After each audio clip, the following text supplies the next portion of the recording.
Hello students, we are going to continue matrices chapter. आज हम inverse of a matrix निकालना सीखेंगे elementary operations के साथ। सबसे पहले एलिमेंट्री ऑपरेशंस ट्रांसफॉर्मेशंस क्या हैं, हम उन्हें स्टडी करते हैं। देखिए, फर्स्ट एलिमेंट्री ऑपरेशन क्या है। टोटल 6 एलिमेंट्री ऑपरेशंस हैं, 3 रोज के लिए, 3 कॉलम्स के लिए हैं। एक जैसी अगर रो के लिए कर ली तो समझ लो कॉलम के लिए भी हो गई। फर्स्ट देखिए, फर्स्ट क्या है, इंटरचेंज ऑफ एनी 2 रोज, और ब्रैकेट में हमने कॉलम्स लिखा है, यानी कि इंटरचेंज ऑफ एनी 2 रोज या फिर इंटरचेंज ऑफ एनी 2 कॉलम्स। देखिए कैसे, अगर ith और jth रो को आपस में एक्सचेंज करना हो या फिर ith और jth कॉलम को आपस में एक्सचेंज करना हो, यानी कि चेंज करना हो, इंटरचेंजिंग इसी को बोलेंगे। और उसको लिखेंगे कैसे, ith एंड jth रो को अगर आपस में इंटरचेंज करना है तो ri और rj इंटरचेंज के लिए बीच में ये सिंबल लगाएंगे, लाइन लगाकर दोनों तरफ एरो लगाएंगे। और अगर ith और jth कॉलम्स को इंटरचेंज करना है तो ci मतलब ith कॉलम, cj मतलब jth कॉलम, और ये इंटरचेंज के लिए सिंबल हमने यूज़ करना है। एग्जाम्पल के साथ समझते हैं। मान लीजिए ए मैट्रिक्स है, हमारे पास 3x3 मैट्रिक्स है। हम चाहते हैं कि फर्स्ट और सेकंड रो को आपस में इंटरचेंज किया जाए, तो हमें कैसे लिखना है, applying R1 interchanging with R2। और देखिए उसका रिजल्ट क्या होगा, ये 4 5 6 ऊपर चला जाएगा, 1 2 3 सेकंड नंबर पे आ जाएगा, यानी कि ये दोनों रोज आपस में इंटरचेंज हो गई। राइट, आगे देखते हैं एलिमेंट्री ऑपरेशन। सेकंड क्या है, multiplication of the elements of any row और column by a non zero number.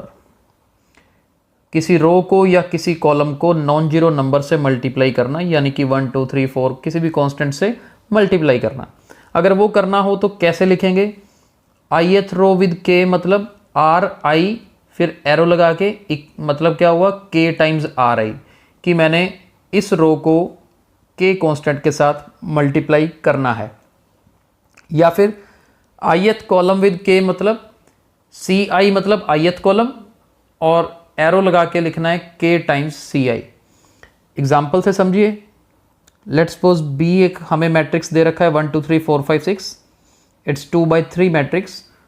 हम थर्ड कॉलम को 3 से मल्टीप्लाई करना चाहते हैं, तो applying c3 as 3 times c3 होगा क्या, फर्स्ट 2 कॉलम्स बिल्कुल सेम रहेंगे, थर्ड कॉलम के दोनों एलिमेंट्स 3 से मल्टीप्लाई हो जाएंगे, 9 और 18 बन जाएगा। राइट, तो ये दोनों में एक्चुअली हमने 4 रूल्स पढ़ लिए हैं। 2 रोज के लिए हो गए, सेम 2 किसके लिए हो गए, कॉलम के लिए हो गए। लास्ट रूल पे चलते हैं और उसके बाद इनको यूज कैसे करना है वो हम देखेंगे। चलिए थर्ड और लास्ट रूल पे चलते हैं। थर्ड मतलब इसमें 2 कवर होंगे, रो के लिए भी और कॉलम के लिए भी, और टोटल 6 कंप्लीट हो जाएंगे। Addition to the elements of any row or column, the corresponding elements of any other row or column multiplied by any non-zero number। तो टेक्निकली इसको एग्जाम्पल से समझते हैं, बहुत अच्छे से समझ आएगा। मान लीजिए एक मैट्रिक्स है A, 2x2 मैट्रिक्स 1 3 4 5। हमें क्या करना है, रो 1 में रो 2 को ऐड करना है। ये देखिए यही लिखा है ना, addition to the elements of any row the corresponding elements of any other row. एक रो के एलिमेंट्स में दूसरी रो के एलिमेंट्स को ऐड करना, multiplied by any non zero number. तो बड़े ध्यान से देखिए, फर्स्ट रो में हम चाहते हैं क्या किया जाए, रो 2 को ऐड किया जाए, और रो 2 को किससे मल्टीप्लाई किया जाए, 2 से। यानी कि रो 2 को पहले 2 से मल्टीप्लाई करो, फिर रो 1 में ऐड करो। तो देखते हैं यहां पर क्या रिजल्ट बनेगा, ध्यान से समझना है। सबसे पहली चीज तो रो 1 में चेंज है, रो 2 में कोई चेंज नहीं है, तो मैं 4 और 5 तो एज इट इज़ लिख लेता हूँ, क्योंकि इसमें कोई चेंज नहीं होगा। इसके बाद देखिए रूल है मेरे पास R1 + 2R2। अब देखो रो 1 के इस 1 एलिमेंट की बात करें, 1 + 2 टाइम्स R2 मतलब रो 2 का कोरस्पॉन्डिंग एलिमेंट ये 4 बनता है, ये बना ऐड करके 9, तो यहाँ पर 9 आएगा। दोबारा देखिए, अभी नेक्स्ट एलिमेंट के लिए स्टडी करते हैं और क्लैरिटी होगी। जैसे अब इस जगह पे लिखना है ना, जबकि 3 था पहले, तो अब क्या आएगा 3 + 2 टाइम्स रो 2 में क्या है 5 है, तो 5 2 ज़ार 10, 10 + 3 13, यहाँ पर क्या आएगा 13 आएगा। तो इस तरीके से हम इस प्रॉपर्टी को रोज़ के लिए यूज़ करते हैं। R1 + 2 टाइम्स R2, यानी कि 4 में 2 से मल्टीप्लाई किया, 4 2 ज़ार 8, 8 + 1 9, 5 2 ज़ार 10, 10 + 3 13। सेम मैट्रिक्स पर हम अगर कॉलम यूज़ करना चाहें प्रॉपर्टी, जैसे कॉलम 2 को मैं मान लीजिए करना चाहता हूँ -2 टाइम्स कॉलम 1, जरूरी नहीं कि एडिशन सब्ट्रैक्शन भी कर सकते हो। मान लीजिए ये कंसेप्ट लगाना चाहते हैं, तो देखते हैं क्या बनेगा। होगा क्या, देखो चेंज कॉलम 2 में है ना, तो कॉलम 1 तो सेम रहेगा 1 और 4। अब इधर देखते हैं, कॉलम 2 में मेरे पास 3 था, 3 -2 टाइम्स, अब मेरे पास यहाँ 3 है ना, तो कॉलम 1 में इसके साथ क्या है 1 है। देखो 3 में से 2 माइनस किया, यानी कि यहाँ पर 1 हो जाएगा। इसी तरह से कॉलम 2 में मेरे पास है तो 5, लेकिन ऑपरेशन क्या है 2 टाइम्स कॉलम 1, 5 के सामने कॉलम 1 में क्या है 4, यानी कि 5 - 8, 5 - 8 करेंगे तो -3, यानी कि रो ऑपरेशन लगा के इस तरह से लगा सकते हैं, कॉलम ऑपरेशन इस तरीके से लगा सकते हैं। तो हमारे ये टोटल 6 ऑपरेशंस हैं, 3 रोज़ के लिए, 3 कॉलम्स के लिए, जो कि इन्वर्स ऑफ ए मैट्रिक्स निकालने में काम आएंगे, राइट। और जब हम इनको यूज़ करेंगे तो और अच्छे से समझ आएगा। तो चलिए स्टार्ट करते हैं इन्वर्स ऑफ ए मैट्रिक्स निकालना। ध्यान से देखिए, क्वेश्चन हमारे सामने है, by using elementary transformations find the inverse of a matrix A. देखिए ये क्वेश्चन बहुत इंपॉर्टेंट है, फाइनल एग्जाम में 100% इन्वर्स ऑफ ए मैट्रिक्स का क्वेश्चन जरूर आता है, तो बड़े ध्यान से करना है हमने। अब सबसे पहले क्वेश्चन शुरू करने से पहले मैं एक चीज़ सिखा रहा हूँ, पहले उस पर हम डिस्कशन करते हैं कि कुछ चीज़ें हमने पढ़ रखी हैं कि A = IA या फिर A = AI, ये आपने ऑलरेडी पढ़ा हुआ है, मैं सिर्फ रिवाइज करवा रहा हूँ कि अगर किसी मैट्रिक्स को अगर हम आइडेंटिटी मैट्रिक्स से मल्टीप्लाई करें तो सेम मैट्रिक्स ही आता है, प्रोवाइडेड चाहे आइडेंटिटी मैट्रिक्स आई हम पहले लिखें ए बाद में लिखें, चाहे ए पहले लिखें आई बाद में लिखें। एक तो ये चीज़ अब अपने याद रखनी है। नंबर 2, हमने अपने कल के लेक्चर में पढ़ा था कि अगर AB = I = BA, ये तीनों चीज़ें पढ़ी थी हमने, राइट। तो इसका मतलब क्या होता था, A B का इन्वर्स है, B A का इन्वर्स है, राइट। तो एक चीज़ तो हमने यहाँ पर ये याद रखनी है कि अगर जैसे A और B की प्रोडक्ट, तो वह हम लिखते भी कैसे थे कि A 1 = B, B 1 = A। अब देखो A 1 = B लिखते थे, मैं अब अगर इसी की बात करूँ, A as it is, B की जगह पर A 1 भर दूँ, यानी कि A × A 1 किसके इक्वल, I के इक्वल, राइट। अभी यहाँ से देखिए इस तरफ B और A की जगह पर मैं अगर भर दूँ B 1 इक्वल किसके आएगा, I के आएगा, यानी कि A × A 1 = I, B × B 1 = I। बस ये दो चीज़ें आपको याद करवानी थी, क्योंकि जब हम क्वेश्चन करेंगे तो बीच में ये यूज़ होगा और तब समझ आएगा कि ये किस तरीके से हम यूज़ कर रहे हैं। तो बस इन दो चीज़ों को अपने दिमाग में रखना है कि कहीं ना कहीं हम इन्हें यूज़ करने वाले हैं। सबसे पहले देखिए, अब हम स्टार्ट कर रहे हैं इस क्वेश्चन को, पहले रो ट्रांसफॉर्मेशन से करेंगे। हमने दो चीज़ें सीखी है ना, रो ट्रांसफॉर्मेशन भी सीखी है, कॉलम ट्रांसफॉर्मेशंस भी सीखी हैं। तो रो ट्रांसफॉर्मेशंस यूज़ करके इस क्वेश्चन को अटेम्प्ट करते हैं, A 1 निकालते हैं।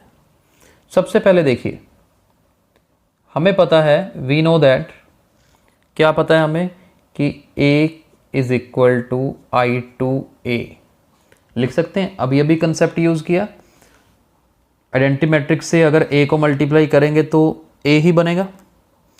अब देखिए मैं नेक्स्ट स्टेप क्या करने वाला हूँ, लेफ्ट साइड में ये जो A है इसकी वैल्यू फिल कर देते हैं, 1 3 2 7, और इधर I की वैल्यू आइडेंटिटी मैट्रिक्स है, सेम 2x2 मैट्रिक्स, और ये ए एज इट इज़ रहने देंगे। ये कंसेप्ट समझना ध्यान से कि हम ट्रांसफॉर्मेशंस अब यूज़ कैसे करेंगे। हमें क्या करना है, एक बार तो a इज इक्वल टू आई ए लिख दिया। अब कुछ ना कुछ रो ट्रांसफॉर्मेशंस ऐसी करनी है कि लेफ्ट साइड में i बन जाए। यहाँ जो मर्जी बने कोई प्रॉब्लम नहीं है। लेफ्ट साइड में क्या बनाना है, i बनाना है। i मतलब 1 0 0 1 बनाना है। बस खास ख्याल रखना है, जो हमने ट्रांसफॉर्मेशंस आज सीखी हैं उन्हीं को यूज़ करना है। जो लेफ्ट साइड में लगेगा वही राइट साइड में लगेगा। अब हमें पता है जैसे multiplying both sides by 1, multiplying both side by 2 यही करते हैं, तो इसलिए जो भी ट्रांसफॉर्मेशन लगाएंगे लेफ्ट में भी लगेगी, राइट में भी लगेगी। ये ए एज इट इज़ रखेंगे हम, ठीक है। तो यहाँ पर हम सबसे पहली चीज़ क्या लगाने वाले हैं, देखिए ध्यान से मैं क्या लगा रहा हूँ, अप्लाइंग। सारे कंसेप्ट क्लियर हो जाएंगे। अभी मैं अप्लाई कर रहा हूँ by applying R2 as R2 minus 2 times R1। समझना इसको कि कैसे करना है हमने। पहली चीज़ R2 लगाया ना तो रो 1 में कोई चेंज नहीं आएगा। ये देखिए, ये 1 और 3 एज इट इज़, इधर 1 और 0 एज इट इज़, राइट। लेकिन सेकेंड रो दोनों की चेंज होगी। कैसे, R2 को यानी कि हमने क्या लिखना है, R2 माइनस 2 टाइम R1। अब मैंने देखा जी मेरे पास R2 में यहाँ पर 2 था। अब इसी को ही अगर मैं यूज़ करूँ, यहाँ रफ में आपको करके दिखा रहा हूँ, मेरे पास R2 की जगह पर 2 तो है, लेकिन 2 टाइम्स R1 करना है। इसके ऊपर R1 कितना है, 1, 2 माइनस 2 ये 0 बन जाएगा। और इधर देखूँ तो ये 7 है, 7 माइनस 2 टाइम्स 3, 3 2 ज़र 6, 7 में से 6 माइनस करेंगे तो ये 1 बन जाएगा। सेम ऑपरेशन राइट साइड में भी लगाना है। क्या लगेगा, अब मेरे पास यहाँ 0 था, 0 माइनस 2 टाइम्स ऊपर कितना है, 1, तो ये बन जाएगा -2, क्योंकि 0 माइनस 2 करते हैं तो -2 आएगा। और आगे देखते हैं, ये 1 है, 1 माइनस 2 टाइम्स 0, ये 1 ही रहेगा। तो ये हमारा फर्स्ट स्टेप कंप्लीट हो गया। और ध्यान क्या रखा हमने ये सोच रखा था कि लेफ्ट साइड में 1 0 0 1 बनाना है। तो स्टेप हमने सोचना पड़ता है कि कौन सा लगाऊं कि ऐसा बने। मैंने यहाँ पर क्या किया था, भी ये 0 बनाने के लिए किया था, भी 2 माइनस 2 करेंगे तो 0 बनेगा, इसलिए 2 माइनस इस पहले वाले 1 को 2 से मल्टीप्लाई करना जरूरी समझा हमने। तो अब बच गया सिर्फ ये 3, और इस 3 को मैंने क्या बनाना है, 0 बनाना है। कैसे बनाएंगे, ये देखिए, अप्लाइंग। मुझे पता है रो 1 में 3 को 0 बनाना है ना, तो रो 1 एज रो 1 माइनस इस 1 को 3 से मल्टीप्लाई करूंगा तो 3 बनेगा, 3 में से 3 माइनस करूंगा तो 0 बन जाएगा। इसलिए ये लगा रहे हैं जी, देखो ध्यान से, R1 as R1 minus 3 times R2, right. तो ये हमने देख लिया। अब देखते हैं इसको इंप्लीमेंट कैसे करना है। अब रो 1 में चेंज आएगा, यानी कि रो 2 सेम रहेगा, ये 0 ये 1, इधर -2 इधर 1। जो सेम रहने वाला है ना वो पहले लिख लेते हैं। अब फर्स्ट रो देखिए हमारे पास बच गई है। फर्स्ट रो में क्या होगा, R1 माइनस 3 टाइम R2। अब देखो 1 में से चाहे 3 टाइम 0 माइनस करूं वो तो 1 ही रहेगा, 3 में से 3 टाइम 1 माइनस करेंगे तो ये 0 हो जाएगा। जो चाहिए था देखो लेफ्ट साइड बन गई। राइट साइड में भी सेम ऑपरेशन लगाना है। मेरे पास इधर R1 में है 1, 1 माइनस 3 टाइम्स -2, तो यहाँ पर क्या बन जाएगा, 7 बन जाएगा, क्योंकि माइनस माइनस प्लस हो जाएगा। और यहाँ पर तो हमारे पास क्या है, अब 0 है, 0 माइनस 3 टाइम्स 1 यानी कि -3। कुल मिला के मेरे पास अब ये चीज़ बन गई। मैंने क्या कहा था, हमने ऐसे एलिमेंट्री ऑपरेशंस लगाने हैं कि लेफ्ट साइड में आइडेंटिटी मैट्रिक्स बन जाए। अब देखो मैं इसको क्या कर रहा हूँ, कंपेयरिंग विद, लेफ्ट साइड में क्या है, आइडेंटिटी मैट्रिक्स है, ए इनवर्स इंटू ए। जब एक मैट्रिक्स की किसी चीज़ के साथ मल्टीप्लाई हो और इक्वल टू आइडेंटिटी मैट्रिक्स बन रहा हो तो ऑब्वियसली फिर ये क्या होगा, इनवर्स ही होगा। तो ये रिजल्ट मैंने इसीलिए कहा था कि हम आगे यूज़ करेंगे। Therefore A inverse is given by 7 -2 -3 1। तो इस तरह से रो ट्रांसफॉर्मेशंस यूज़ करके हम ए इनवर्स निकाल सकते हैं। तो देखिए जो आंसर हमारा अब आया ना रो ट्रांसफॉर्मेशन यूज़ करके, सेम हम करने वाले हैं कॉलम ट्रांसफॉर्मेशन यूज़ करके करेंगे, वो भी सीखते हैं। चलिए सेम क्वेश्चन देखिए, कॉलम ट्रांसफॉर्मेशन यूज़ करके करेंगे। सबसे पहले जब कॉलम ट्रांसफॉर्मेशन यूज़ करनी है तो हमने लिखना है ए इक्वल्स ए आई, मतलब सेम है। ए को अगर आई से आप मल्टीप्लाई करते हैं तो सेम मैट्रिक्स बनेगा। डिफरेंस है रो में हम आई को पहले लिखते हैं, कॉलम ट्रांसफॉर्मेशन का रूल क्या है, आई को बाद में लिखते हैं, लेकिन ट्रांसफॉर्मेशन बिल्कुल सेम ही चलेंगी। अब देखिए हमने अब लेफ्ट साइड में आइडेंटिटी मैट्रिक्स बनाना है, सोचना वही है जो पहले कर रहे थे। तो यहाँ पर मैं फर्स्ट स्टेप क्या लगा रहा हूँ, applying second column C2 as C2 minus 3 times C1।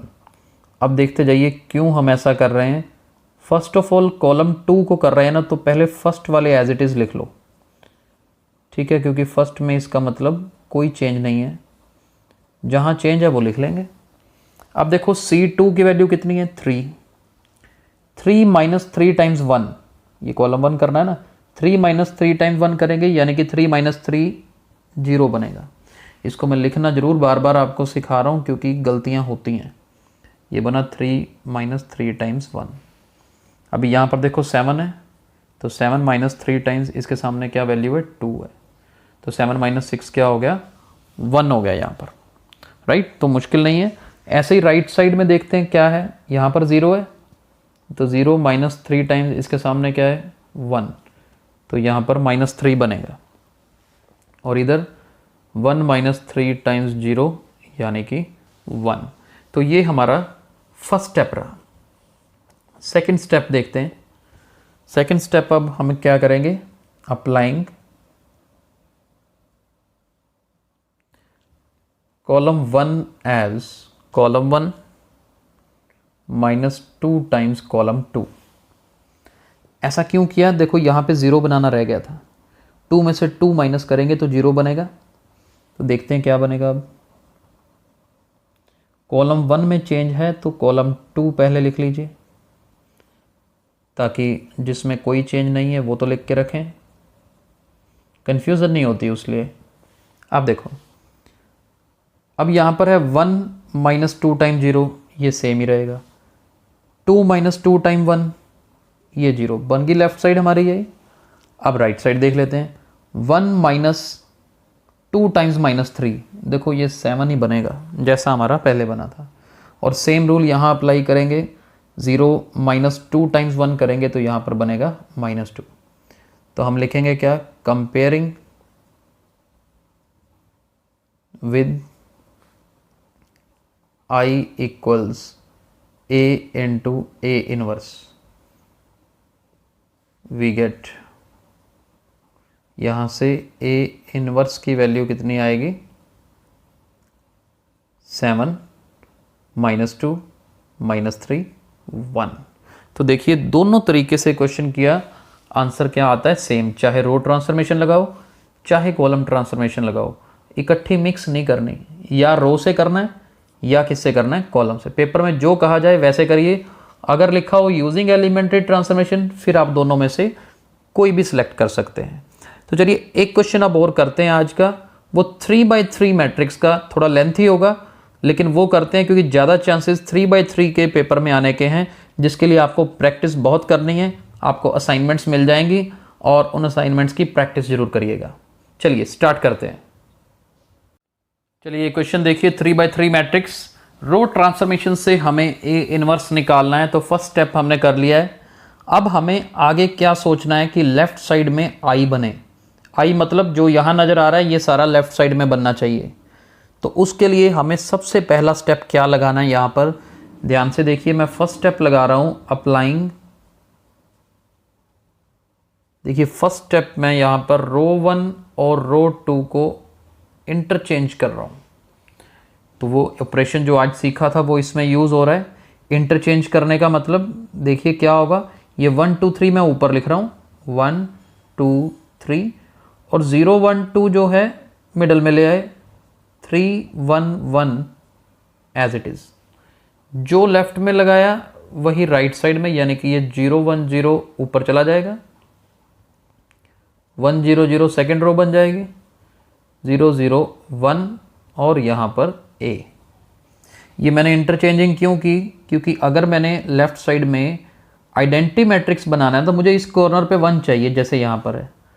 तो बिना कुछ किए बस 1 2 3 को ऊपर ले गए तो एक 1 तो बन गया। देखो यहाँ 0 भी बन गया, दो चीज़ें तो मेरी बन गई, कवर हो गई। तो इसलिए मैंने सोचा कि ये स्टेप पहले लगाया जाए। इसके बाद नेक्स्ट स्टेप देखिए क्या करेंगे। प्रैक्टिस करनी पड़ेगी, प्रैक्टिस से ही बात बनेगी, अदरवाइज़ हमें लगता है कि हो जाएगा, लेकिन जब तक प्रैक्टिस नहीं करते तो फिर आंसर्स नहीं आते। Applying R3 as R3 minus 3 times R1। अब ये देखिए ऐसा क्यों किया। पहली बात तो थर्ड रो में चेंज होगा ना, तो पहली दो बिल्कुल सेम है, तो मैं पहली दो एक बार लिख देता हूँ ताकि कोई कन्फ्यूज़न ना रहे।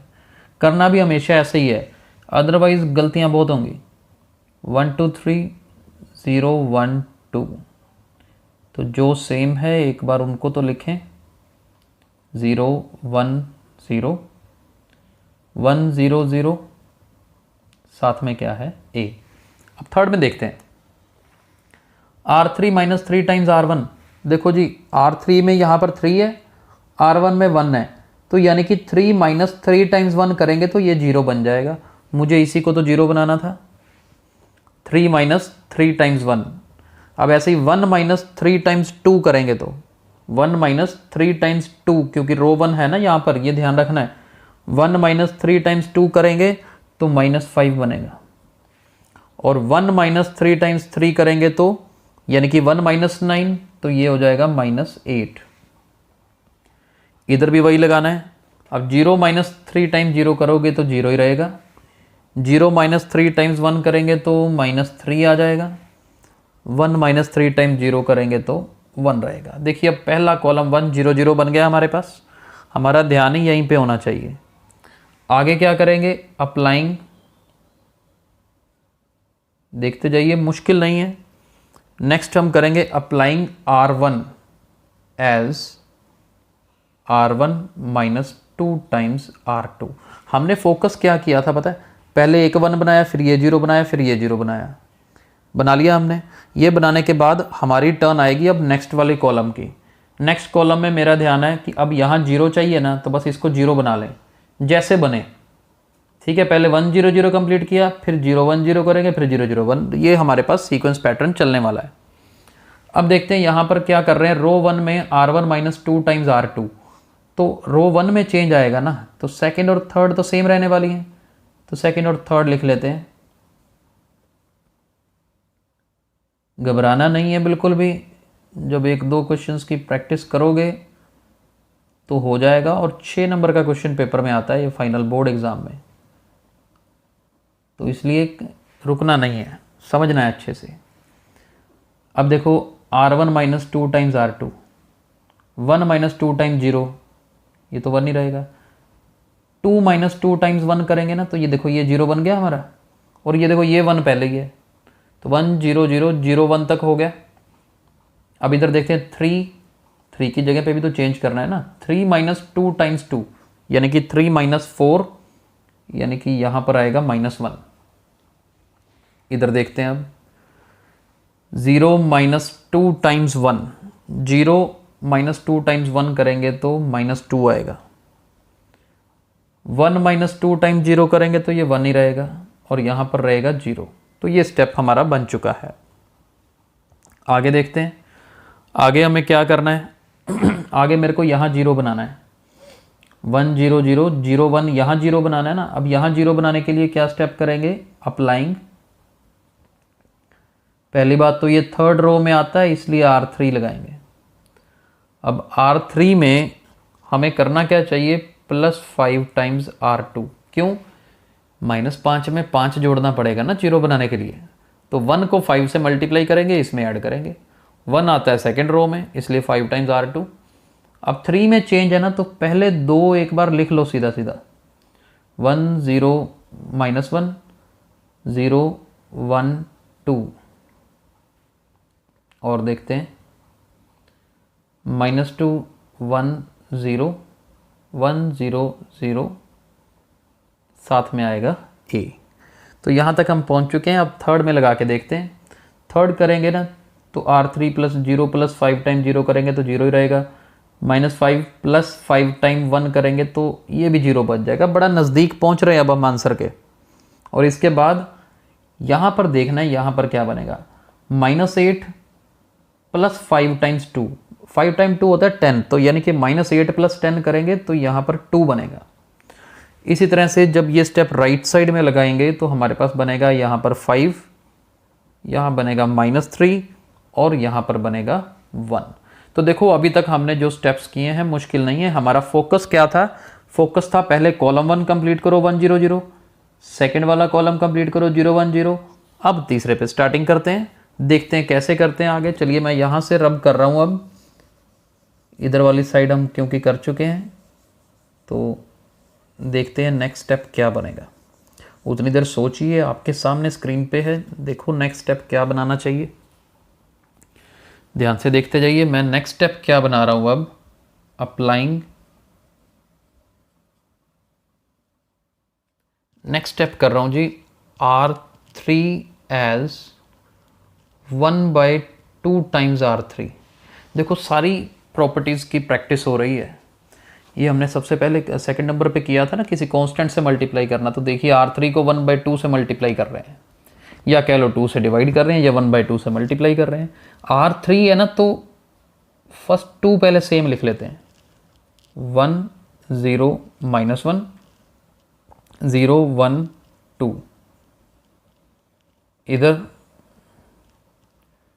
-2 1 0 1 0 0, और यहाँ पर ये। अब देखो थर्ड रो को 1/2 से करना है। थर्ड 0 को 1/2 से करेंगे तो 0, 0 को 1/2 से करेंगे 0, 2 को 1/2 से करोगे ना तो 1 बन जाएगा। देखो बस मेन चीज़ ये थी, बन गया ना, देखो 1 1 1। तो अब थर्ड कॉलम की शुरुआत हो चुकी है, ये 1 बन चुका है हमारे पास, राइट। तो आगे क्या करेंगे, हमारा 1 0 0 था, 0 1 0 था। अब यहाँ पर 0 0 1 है तो नीचे 1 बना लिया। जैसे ये 1 बन गया समझ लो काफ़ी काम तो हमारा हो गया। लेकिन राइट साइड में क्या बन चुका है, अब ये 5/2, ये -3/2 और ये 1/2। हम यहाँ तक पहुँच चुके हैं जी। अब मेरे पास सिर्फ ये 2 ही चीज़ें रह गई हैं जिनको कवर करना है मैंने। इन 2 को कवर करने के लिए मैं नेक्स्ट स्टेप करने वाला हूँ, अप्लाइंग। क्या करेंगे, R1 को R1 + R3। ये सीक्वेंस फॉर्मेट याद रख लेना है, हम किस फॉर्मेट में चले थे। 1 बनाया, 0 0 बनाया, 0 1 0 बनाया, फिर यहाँ 1 बन गया। एक बार आपका ये 1 बन गया ना तो ऊपर वाले दोनों अपने आप बन जाते हैं। देखो मुश्किल नहीं आती। R1 को R1 + R3 किया, यानी चेंज R1 में होगा। तो आप क्या करो, नीचे वाले दोनों एज इट इज़ छोड़ लो, बाद में ऊपर लिखते हैं।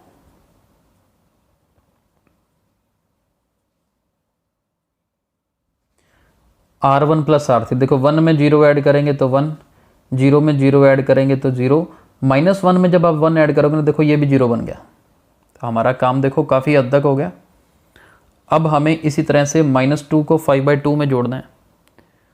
-2 को जब 5/2 में आप ऐड करोगे तो क्या बनेगा, ये बनेगा जी 1/2। कैलकुलेशन ऐड आप कर सकते हैं। फिर जब 1 में -3/2 ऐड करेंगे तो ये बनेगा -1/2, रफ में करके देखिए। फिर हम 0 में 1/2 ऐड करेंगे तो यहाँ पर भी क्या बन गया, 1/2। राइट साइड की चिंता ना करो, बस लेफ्ट साइड देखो। बस यहाँ पर मेरे पास 2 जो है ना, इसकी जगह पर 0 बनाना रह गया। यानी कि एक स्टेप की बात है अब हमारे पास। जैसे ही वो एक स्टेप होगा तो हम अपने फाइनल आंसर के पास पहुँच जाएंगे। तो it is not difficult, easy है, बस स्टेप बाय स्टेप ऑपरेशंस लगाते जाने हैं। नेक्स्ट ऑपरेशन देखिए क्या लगेगा, अप्लाइंग, क्या अप्लाई कर रहे हैं। अब देखो इस 2 को मैंने क्या बनाना है, 0 बनाना है, तो मैं यहाँ पर लगाऊंगा, क्योंकि R2 में चेंज करना है तो R2 में करेंगे, R2 as R2 minus 2 times R3। Second row minus 2 time R3, क्योंकि 1 को 2 से मल्टीप्लाई करेंगे, 2 माइनस 2 करेंगे तो ये 0 बन जाएगा, और यहाँ पर पहले ही 0 है तो ये कुछ चेंजेस भी नहीं आएंगे और हमारा आंसर आ जाएगा। देखिए क्या करना है हमें, ये देखिए पहली बात सेकंड रो में चेंज है ना, तो फर्स्ट और लास्ट लिख लेते हैं, ठीक है। इसी तरह से ही फॉलो करना है, 1/2 माइनस 1/2, फिर 1/2 नीचे है 5/2 माइनस 3/2 और 1/2 यहाँ पर है a। अब सेकंड रो क्या बनेगी, ये तो देखिए 0 1 0 बनेगी, प्रॉपर i बन रहा है देखो लेफ्ट साइड में। बस राइट साइड में ही कैलकुलेशन आपने देखनी है, और राइट साइड में जब आप चेक करोगे तो ये बनेगा -4, यहाँ पर बनेगा 3 और यहाँ बनेगा -1। ये वाला स्टेप लगा के R2 माइनस 2 टाइम्स R3 लगाएंगे। तो अब करिए कंपेयरिंग विद, किससे कंपेयर करेंगे, comparing with I3 equals A inverse A। क्या मिलेगा हमारे पास, वी गेट कि A इनवर्स हमारे पास क्या है, 1/2 माइनस 1/2, 1/2 -4, 3 -1, 5/2 माइनस 3/2 और 1/2। ये हमारा फाइनल आंसर है जी। एक बार फिर से बोल देता हूँ, 1/2 माइनस 1/2 1/2 -4 3 -1 5/2 माइनस 3/2 1/2। तो अब देखिए ये आज हमने जो कंसेप्ट किया ना, सबसे इंपॉर्टेंट कंसेप्ट है, पेपर में 100% आएगा। तो आपकी होमवर्क असाइनमेंट तो मैं अभी दूंगा आपको। सबसे पहले ये वाला क्वेश्चन देख लीजिए, इसे हमने रो ट्रांसफॉर्मेशन से किया है। आपकी पहली असाइनमेंट है, इसी को कॉलम ट्रांसफॉर्मेशन से कंप्लीट करिए। पहले पूरा वीडियो देखो, लेक्चर समझो, इसको कॉलम ट्रांसफॉर्मेशन से प्रैक्टिस करो। इसके अलावा और मैं क्वेश्चन दे रहा हूँ असाइनमेंट के लिए, ध्यान से देखिए। चलिए असाइनमेंट क्वेश्चन और देख लीजिए। 2 क्वेश्चन दे रहा हूँ आपको, 2/2 मैट्रिक्स और 3/3 मैट्रिक्स। ए इनवर्स निकालना है एलिमेंट्री ट्रांसफॉर्मेशन यूज करके। आप रो ट्रांसफॉर्मेशन से भी प्रैक्टिस करिए, कॉलम ट्रांसफॉर्मेशन से भी प्रैक्टिस करिए। आंसर आपके पास दे रखा है, तो इनकी प्रैक्टिस करिए आज। तो ये हमारा लास्ट टॉपिक था इस चैप्टर का। इसके बाद हम नेक्स्ट चैप्टर स्टार्ट करेंगे। Thank you.